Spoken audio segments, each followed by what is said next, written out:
بسم اللہ الرحمن الرحیم۔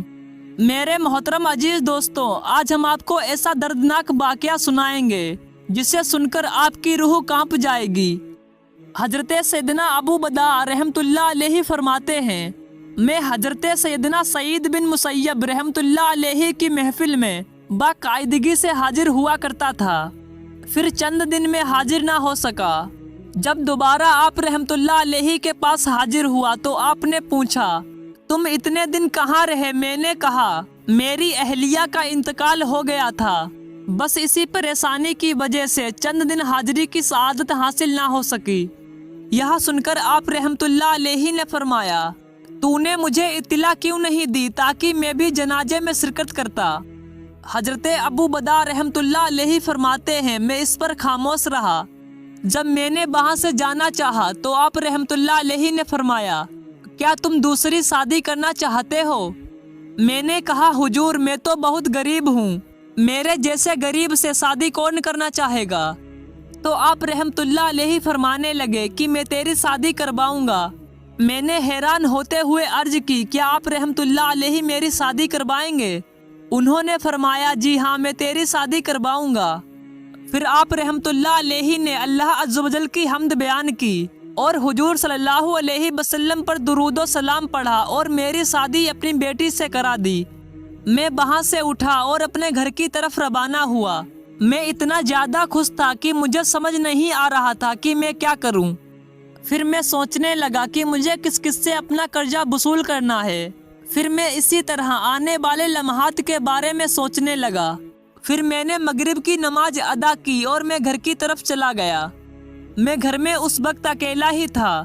پھر میں نے زیتون کا تیل اور روٹی دسترخوان پر رکھی اور کھانا شروع ہی کیا تھا کہ دروازے پر کسی نے دستک دی۔ میں نے پوچھا، آپ کون ہو؟ آواز آئی، میں سعید ہوں۔ میں سمجھ گیا کہ یہ ضرور حضرت سعید بن مسیب رحمت اللہ علیہ ہوں گے۔ اتنی دیر میں وہ اندر تشریف لے آئے۔ میں نے کہا، آپ رحمت اللہ علیہ مجھے پیغام بھیج دیتے، میں خود ہی حاضر ہو جاتا۔ وہ فرمانے لگے، نہیں بلکہ تم اس بات کے زیادہ حقدار ہو کہ تمہارے پاس آیا جائے۔ میں نے کہا، فرمائیے میرے لیے کیا حکم ہے؟ آپ رحمت اللہ علیہ نے فرمایا، اب تم غیر شادی شدہ نہیں ہو، تمہارا نکاح ہو چکا ہے۔ میں اس بات کو ناپسند کرتا ہوں کہ تم شادی ہو جانے کے بعد بھی اکیلے ہی رہو۔ پھر ایک طرف ہٹے تو ان کی بیٹی ان کے پیچھے کھڑی تھی۔ انہوں نے اس کا ہاتھ پکڑا اور کمرے میں چھوڑ آئے اور مجھے فرمایا کہ یہ تمہاری جوجا ہے۔ اتنا کہنے کے بعد آپ تشریف لے گئے۔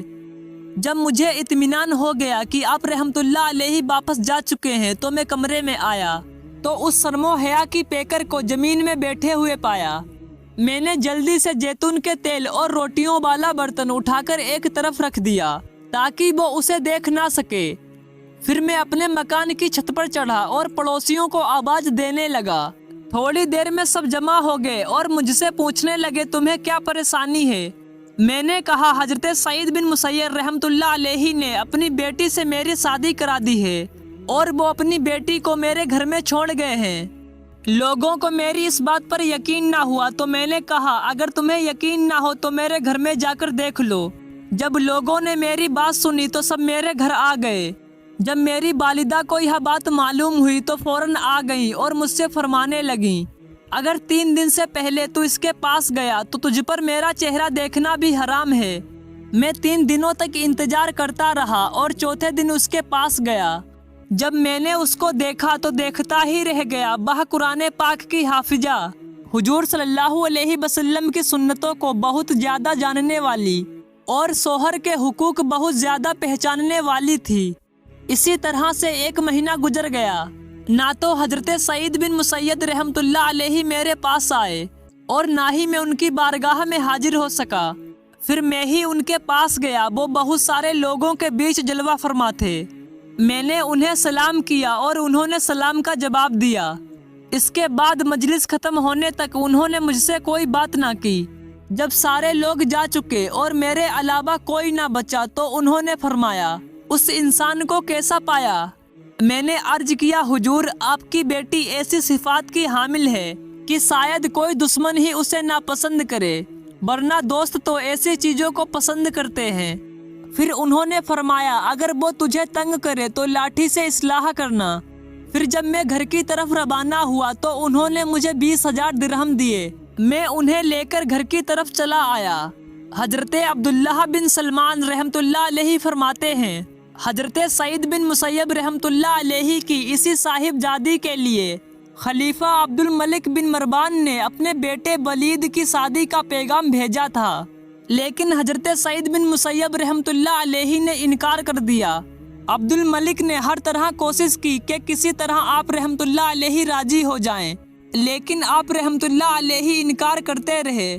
پھر عبد الملک ظلم و ستم پر اتر آیا اور ایک سرد رات اس ظالم نے آپ رحمۃ اللہ علیہ کو 100 کوڑے مارے اور اون کا جبہ پہنا کر آپ رحمۃ اللہ علیہ پر ٹھنڈا پانی ڈلوایا۔ میرے محترم عزیز دوستوں، آج کے ویڈیو میں بس اتنا ہی۔ ملتے ہیں جلد ہی اگلے ویڈیو کے ساتھ، جب تک کے لیے خدا حافظ۔